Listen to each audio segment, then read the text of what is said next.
जय हिंद दोस्तों। तो कैसे हैं आप सब? आशा करते हैं बहुत ही अच्छे होंगे। आज हम देखने वाले हैं history major 2 most VVI question answer. एक पार्ट मैंने ऑलरेडी कवर कर दिया है, यानी 2 पार्ट में मैंने पूरा सिलेबस डिस्कशन किया है, plus most VVI question answer आप लोगों को बताया है। और ये वीडियो देख लेंगे तो आपके जितने भी एग्जाम में 5 नंबर और 15 मार्क्स के क्वेश्चन बनेंगे, आप आसानी से कर पाएंगे। तो चलिए शुरू करते हैं।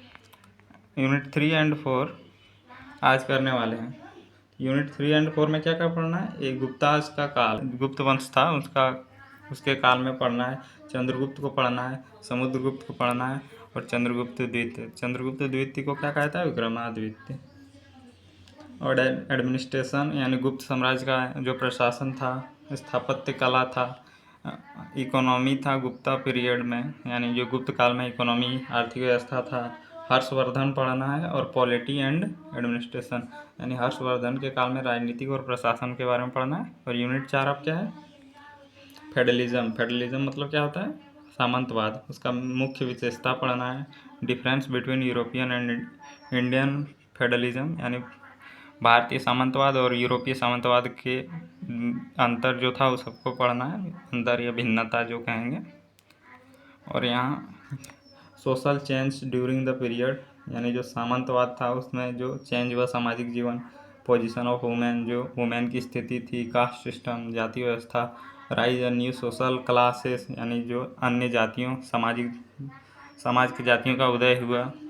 Economic development during the period, यानी उस पीरियड के दौरान, उस काल के दौरान जो आर्थिक डेवलपमेंट हुआ, आर्थिक विकास हुआ।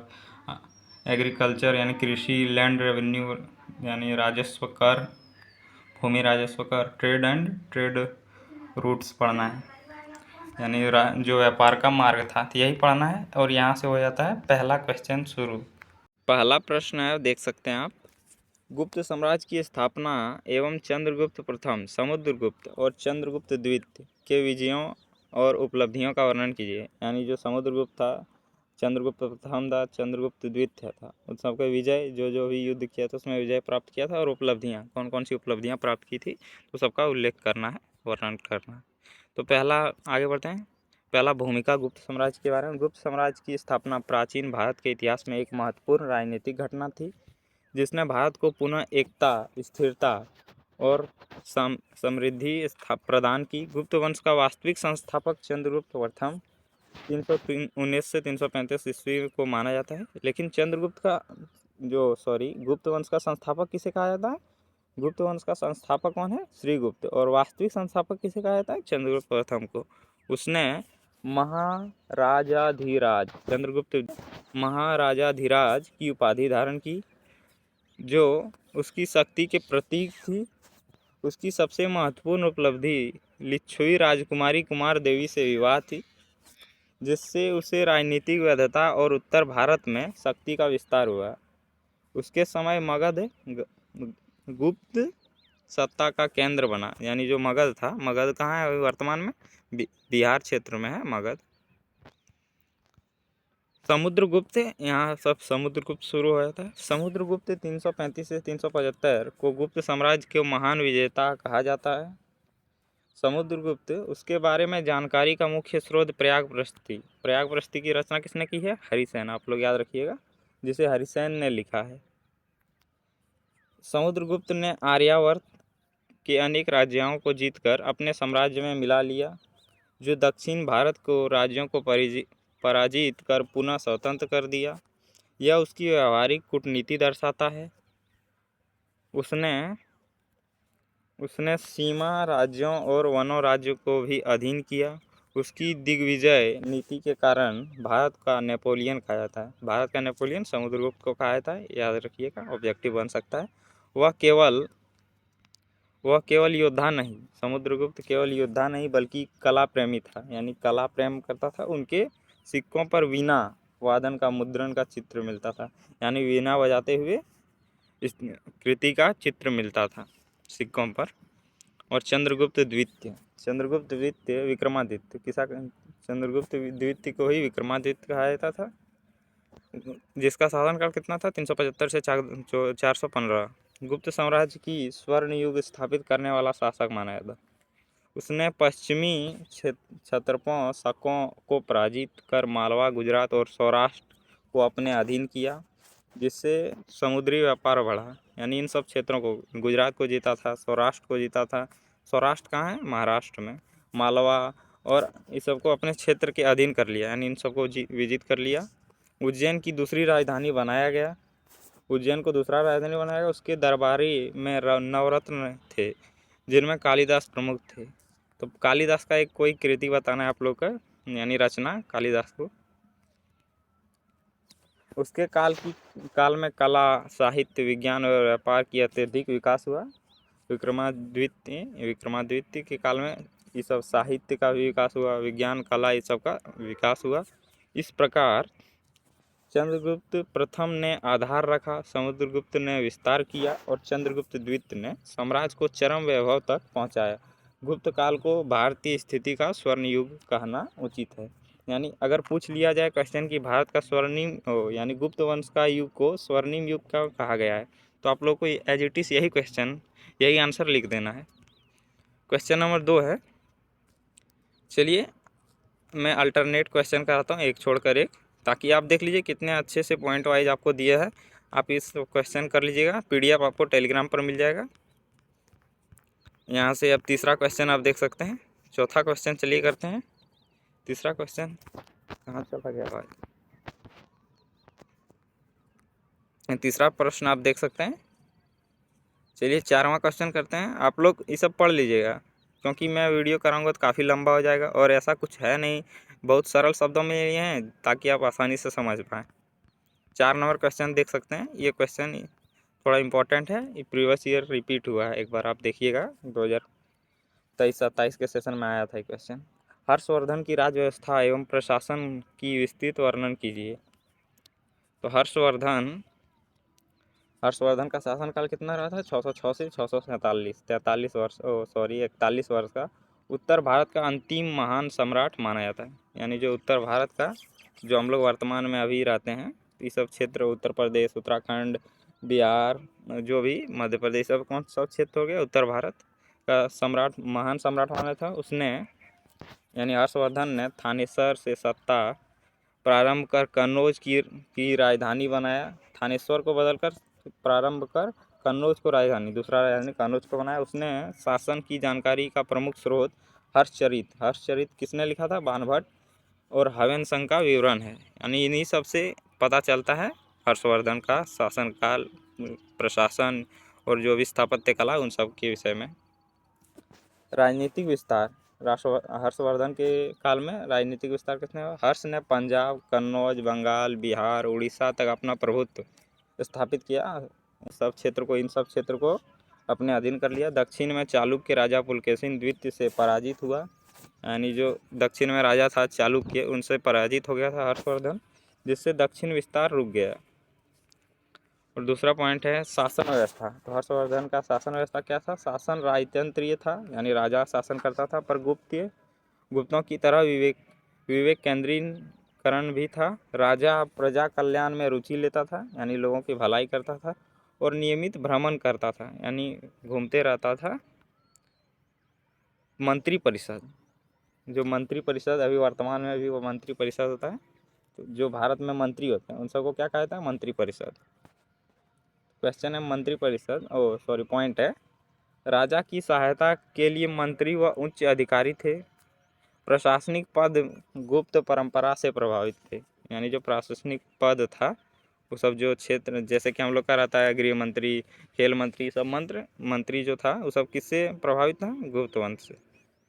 प्रांतीय प्रशासन मतलब जैसे हम लोग पूरा देश है उस सबका यूनाइट है, और उसी में क्षेत्र में, जैसे हम लोग झारखंड राज्य है, तो हम लोग क्या कह सकते हैं उस काल के दौरान? वैसे ही जो क्षेत्र होते थे उस सबको प्रांत कहा जाता था। साम्राज्य में प्रांत, जिले और ग्रामों में बांटा गया था। स्थानीय अधिकारियों को प्रशासनिक अधिकारी प्राप्त होते थे। यानी जो स्थानीय लोग होते थे वहाँ अधिकारी, उस सबको प्रशासनिक अधिकार दिया जाता है, यानी शासन कैसा करना है, कर जमा करने के लिए उस सबको नियुक्त किया जाता था। राज्य व्यवस्था, भूमि कर आय मुख्य स्रोत था, यानी भूमि कर वहाँ लिया जाता था, और अपेक्षाकृत हल्के थे, यानी बहुत राहत भूमि कर था। यात्रियों ने लिखा है कि प्रजा समृद्ध थी, यानी वहाँ के लोग काफ़ी समृद्ध थे। सैन्य व्यवस्था, हर्ष के पास विशाल सेना थी, घुड़सवार थे, हाथी थे, पैदल सैनिक थे। सामंत भी सैनिक सहयोग देते थे, और सामंत लोग भी सैनिक सहयोग देते थे। और अगला पॉइंट है धार्मिक नीति। तो धार्मिक नीति कैसा था? प्रारंभ में शिव भक्त, बाद में महायान बौद्ध धर्म का संरक्षक बना। यानी जो हर्षवर्धन था, प्रारंभ में क्या था? शिव भक्त, उसके बाद बौद्ध धर्म के महायान जो शाखा था उस बौद्ध धर्म का संरक्षक बना। उसने कन्नौज और प्रयाग में भव्य धर्म सभाएं की। लोक कल्याणकार, यानी लोगों के कल्याण के लिए क्या क्या किया? धर्मशालाएं स्थापित की, अस्पताल और दान व्यवस्था। वह दानवीर शासक था, यानी हर्षवर्धन दानवीर शासक था। हर्षवर्धन के बारे में अगर पूछा जाए तो ये सब बता दीजिएगा। कुछ भी हर्षवर्धन की जीवनी पूछा जाए तो आप लोग यही बता दीजिएगा, यही आंसर। इस प्रकार हर्ष का शासन गुप्त परंपरा का उत्तराधिकारी था। यानी जो हर्षवर्धन का शासक था वो गुप्त वंश का उत्तराधिकारी मतलब मेरे बाद राजा के बाद राजा कौन बनेगा, तो उसी प्रकार जो राजा बनेगा उसको क्या कहा जाएगा? राजा के बाद, तो उसको उत्तराधिकारी कहा जाता है। तो यह जो हर्षवर्धन का शासनकाल था वो गुप्त वंश का उत्तराधिकारी था। राजनीतिक एकता, धार्मिक सहिष्णुता, यानी सभी धर्मों के प्रति सम्मान था, और प्रजा कल्याण में उसकी प्रमुख विशेषता थी। ये हो गया क्वेश्चन एंड आंसर एंड। और यहाँ से शुरू हुआ था 5वां नंबर क्वेश्चन, आप देख सकते हैं। 5वां नंबर आप कर लीजिएगा। और 6वां नंबर क्वेश्चन देख सकते हैं, गुप्तोत्तर काल में सामाजिक परिवर्तनों का वर्णन कीजिए। स्त्रियों की स्थिति, जाति व्यवस्था एवं नए सामाजिक वर्ग की व्यवस्था का वर्णन कीजिए।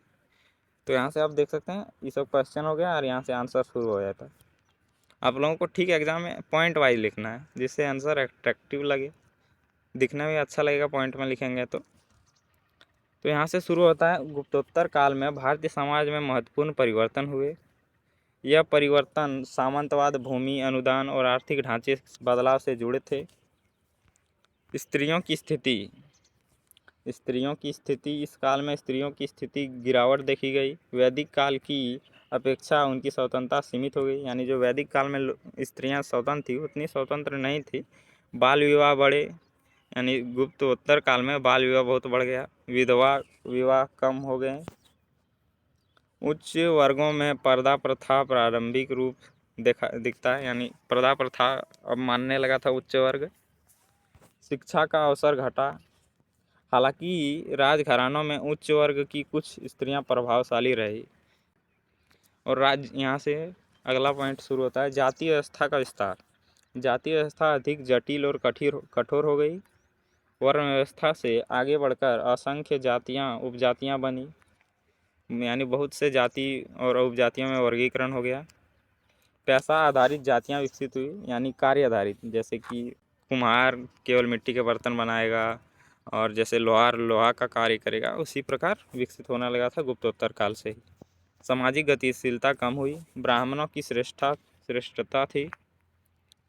अगर आप सोचिए किसी व्यक्ति प्रिंसिपल कह सकते हैं, अगर आपका जन्म किसी जात होने, किसी भी यानी जो भी कह सकते हैं कास्ट में, आपका योगदान क्या होता है? आप किस कास्ट में जन्म लेते हैं उससे आपकी योग्यता आधारित हो जाती है।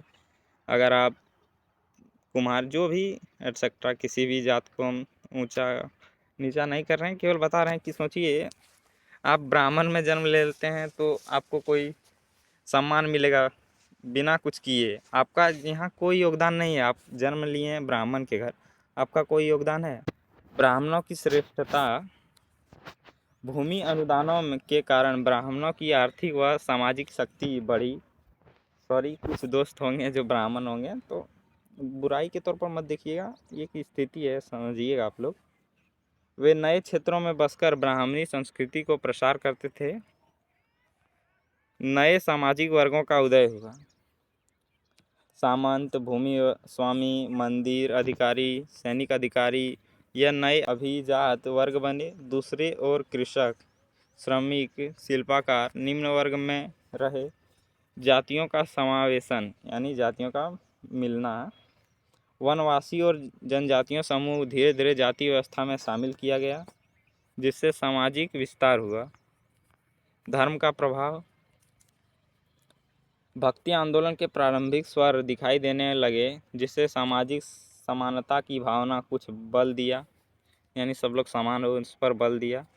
और अगला क्वेश्चन है, इस प्रकार गुप्तोत्तर समाज में अधिक स्त्रीकृत, जटिल और सामंतवादी संरचना से प्रभावित था, जिनमें स्त्रियों और कृषकों की स्थिति अपेक्षाकृत कमजोर हुई। यानी जो काल था गुप्तोत्तर काल, उसमें स्त्रियों और कृषकों की स्थिति अपेक्षाकृत बहुत कमज़ोर थी। इसी प्रकार आप लोग लिख देना है। यहाँ से देख सकते हैं 7 नंबर क्वेश्चन क्या है। 7 नंबर क्वेश्चन है, गुप्तोत्तर काल में कृषि एवं भूमि राजस्व व्यवस्था वर्णन कीजिए। तो यहाँ से आप देख लीजिएगा। चलिए वीडियो काफ़ी लंबा ना करते हैं, और इसका PDF जो है वो टेलीग्राम चैनल पर मिल जाएगा। और टेलीग्राम चैनल का लिंक कहाँ रहेगा? यूट्यूब के कमेंट बॉक्स में। जो मेरा कमेंट बॉक्स, इस वीडियो के कमेंट बॉक्स में आप लोगों को टेलीग्राम चैनल का लिंक मिलेगा, वहाँ से आप PDF डाउनलोड कर लीजिएगा। चलिए मिलते हैं अगले वीडियो में। जय हिंद।